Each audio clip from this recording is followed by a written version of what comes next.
Maybe I'm a slow learner. It took me 60 years to learn the 6 things that I'm going to share with you in the next 6 minutes. And the first one is just the importance of being authentic, being ourselves, and quit pretending. You know, at 60 years old, if I'm not going to be myself, when am I going to be myself? And I've got the same question for you, whether you're 40, 50, or 80 years old. If we're not gonna be ourselves now, when are we gonna be ourselves? And, I realize in the work environment, we cannot be 100% ourselves, but you know what? We can be 80%, maybe even 90% ourselves and authentic. And it's okay. There's gonna be some people that are gonna love you. In my case, a little bit of a quirky personality. There's gonna be some people that love my quirky personality, and there's gonna be other people that don't. But what ends up happening by being authentic, I have found, is I end up surrounding myself with people that get me, with people that I enjoy being with people that, appreciate me, and I just feel more comfortable. And it's a wonderful feeling to feel like yourself as much of the day that you can. Number 2, kind of related to, quit pretending. Number 2 is quit trying to keep up with the Joneses. That can be super expensive. It's just human nature. It's the way we're wired. Your neighbor buys a new car, you want a new car. Your neighbor moves down the street to a bigger house, maybe with a slightly better school system, and we want that.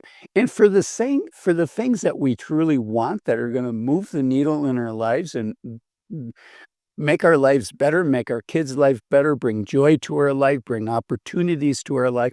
That's great.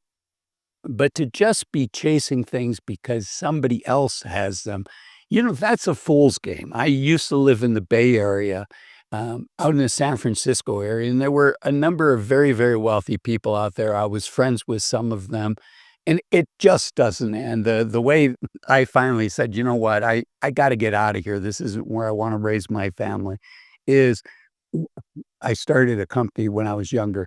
One of my investors, had a corporate jet, and I was just telling him, what a wonderful, corporate jet this was and what a wonderful thing it was for him to have one.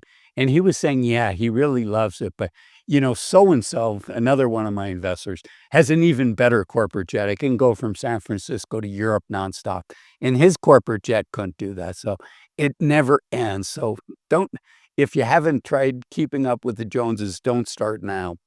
Related to that is number 3, and that is stuff. Stuff, the stuff that comes in cardboard box, just the stuff in our lives. You know what? That doesn't bring us joy. What brings us let me ask you this before I move on. Think about the last 100 days. Think about how you spent your money, and most of us can talk about the needs in our life, right? Our mortgage payment, the gas for our car, groceries, things like that.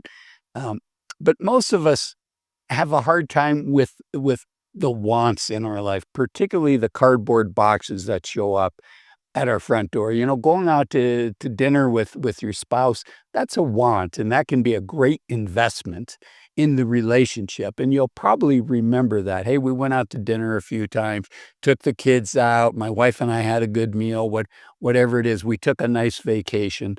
But how many of those things that show up in the cardboard boxes do we really remember, later? And frankly, I don't even wanna take care of it anymore. The bigger house, the whatever it is, the bigger house, the new car, that need to take care of the warranty on. What I wanna focus on is experiences. I wanna focus on adventures. I wanna focus on relationships, and I wanna focus on the things that are gonna bring me joy and bring me memories because I think, and having been a financial advisor for over 20 years, now I'm retired, but I think based on that experience and just based on who I am, that when my time comes, when I lose my health and I'm, spending a lot of time indoors, I'm spending a lot of time in bed, maybe, I'm in a nursing home. I think it's those memories which is gonna bring me a lot of joy, and I hope I can remember, my memories. I know not everybody is able to do that, but it's the relationships, it's the memories, it's the experiences. It's not the stuff that shows up on our front door. Okay, number 4, and this took a long time to learn as well, unfortunately, until my late 30s, early 40s, but just the importance of focusing on our health. I'm going to start off talking about physical health because that's what took me to my 40s, but I will also talk about mental health here in a minute. On the physical health side, just working out consistently. I'm not a physician.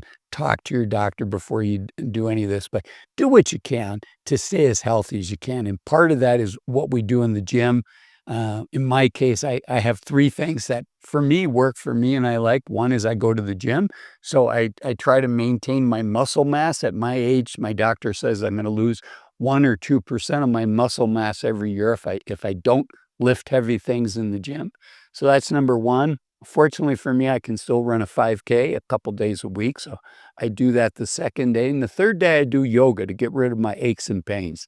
And so for me, that works. But I'm super grateful to my 40-year-old self that I started taking it seriously. So in my 60s, there's still a lot of things I can do. And the other thing I want to talk about that we don't talk enough about is the importance of our mental health. And the thing that brought that to the forefront for me is candidly, the beginning of COVID was hard for me. And I actually went to a psychiatrist and had a prescription to help me with that anxiety. And, I used that medication maybe for 2 weeks, but it helped me get over that really intense period where it was super scary. At least for me, it was super scary. Okay, and so the mental health, I will share, through that, I've met people that have a really good daily routine. They do a gratitude journal, maybe they take hot baths in the wintertime to help relax, they have a shutdown routine before they go to bed, and all of those things are really important. I'm still trying to get more consistent with those. Number 5 is I used to be the type of person that would sacrifice for short spurts of time in order to help get me to where I want to go. And the older I get, the less I want to do that, the less important I think it is. In your 20s and 30s, boy, if you can really crank out some work for, a couple years, you've got the right mentor, you've got somebody that believes in you. And if you can meet that expectation, that can really change the arc of your career over the next 30 or 40 years. At my age, I'm already retired, but if I wasn't retired, putting in that, working past 50 hours a week, putting in that extra 10 hours a week, that extra 15 hours a week, beyond 50, I don't think that there's a lot of return for us. And the cost of doing that, not just the time it takes, but the stress it puts on us. The other thing is not taking your vacation. It's one of the things I learned. I wish I had done even better. My company was very generous with vacation, but almost half of all Americans don't use all of our vacation. Unfortunately, I was guilty of that as well.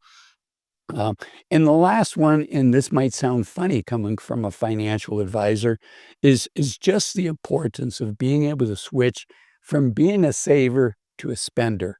It's not as easy as you think. So if you're in that situation, think about starting to make that transition sooner rather than later, and also think about enjoying your journey until it's your time to retire, which is why I made this video up here. Thanks for watching this one. Bye-bye.